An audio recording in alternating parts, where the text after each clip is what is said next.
Bonjour à tous, aujourd'hui nous allons aborder le sujet des enfants qui n'aiment pas ranger leur chambre ou aider aux tâches ménagères au sein du foyer. Donc je vais commencer par m'adresser aux mamans qui ont des enfants tout petits et à celles qui ont des enfants un peu plus grandes. Donc pour les mamans qui ont des tout petits enfants, il faut savoir que c'est important d'intégrer l'enfant dans la routine du rangement, du nettoyage de la maison et de sa chambre dès le plus jeune âge. Bon, on va dire à partir de 18 mois, 2 ans. Donc, on l'invite à ranger avec nous. Également, pour l'alimentation, on lui met à son niveau le nécessaire pour le petit déjeuner et on l'invite à se servir en notre présence, sous notre supervision.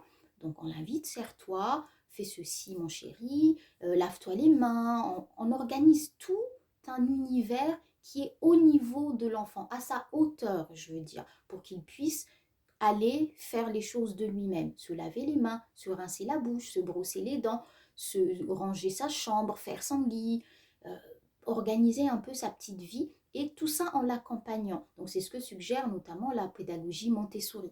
Donc on accompagne l'enfant dans toutes ces petites démarches au quotidien. Plus il va grandir, plus il va normaliser ce rangement dans sa vie, va trouver que c'est normal de ranger. C'est normal que ma chambre soit propre. C'est normal que je me lave les mains tout seul, que je me brosse les dents tout seul. C'est normal que le matin, je me fasse mon petit sandwich ou ma petite tartine tout seul comme un grand parce que j'ai commencé tout petit à le faire. Et quand l'enfant il fait une gaffe, bien évidemment, l'inviter à nettoyer en l'aidant, mais ne pas lui crier dessus, sinon ça risque de le braquer et il va se dire, mince, si je fais une bêtise, bah, je vais être grandé, donc j'arrête tout et je me retire un peu du jeu. Donc encouragez-le, aidez-le à rectifier les petites choses qu'il peut renverser, qu'il peut casser. On rectifie, on explique avec bienveillance. Quant aux mamans qui ont des enfants qui sont déjà grands et qui veulent absolument pas ranger leur chambre, alors plusieurs solutions peuvent être proposées, hein, peuvent être mises en place.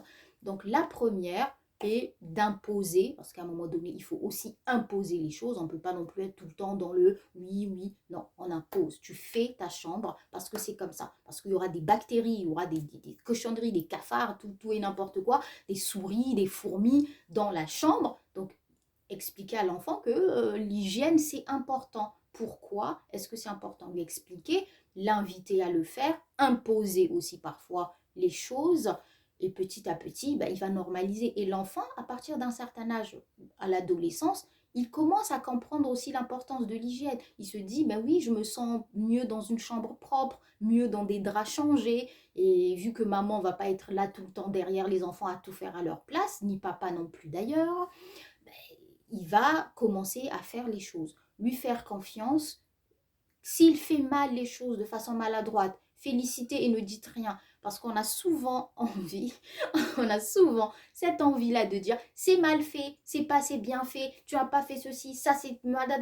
Pareil, il va se braquer et il va dire bon, ben si tu sais mieux, fais-le. C'est le même principe avec lorsque les papas essayent de faire le ménage dans la maison, parce que nous les femmes, parfois, on peut être perfectionnistes et on dit ah oui, là tu as laissé une tâche, ici il y a une trace, t'as pas fait ceci, t'as pas fait cela. Et lui, ben, ça va le saouler, il va tout simplement dire ben, si tu sais mieux, fais-le toi, et moi je suis épargnée. Donc c'est le même principe avec les adolescents. Donc on le laisse faire, il fait mal, ok, on laisse faire la première fois, la deuxième fois, on lui montre. Par exemple, tu vois, là, tu aurais pu faire comme ça, tu aurais pu faire comme ça. Tu vois, c'est mieux. Et on lui montre le résultat immédiat de la rectification de la chose. Donc, on rectifie, on nettoie mieux et on lui montre. Tu vois, c'est mieux comme ça, c'est mieux fait comme ça. Et on lui montre où sont les choses, les balais, les aspirateurs et compagnie, pour qu'il puisse savoir déjà où sont les choses. On l'invite à faire ses machines parce que c'est très facile. Il suffit d'appuyer sur un bouton, mettre une pastille et l'enfant, il fait aussi son propre linge. Donc, tout ça, mis bout à bout, va normaliser chez l'enfant le fait que l'hygiène, c'est important. Ça prend du temps, on est d'accord. C'est parfois casse-pied, on est d'accord également. Mais c'est très important. Comme ça, à partir d'un certain âge, votre enfant, il est autonome, on va dire à partir de 12-13 ans, parce que bon, il ne faut pas non plus attendre qu'un tout petit bout fasse les choses à 100%, mais à partir de 13-15 ans déjà, si l'enfant, votre ado, Il range sa chambre sans qu'on lui demande. Il fait son linge, il range même la maison.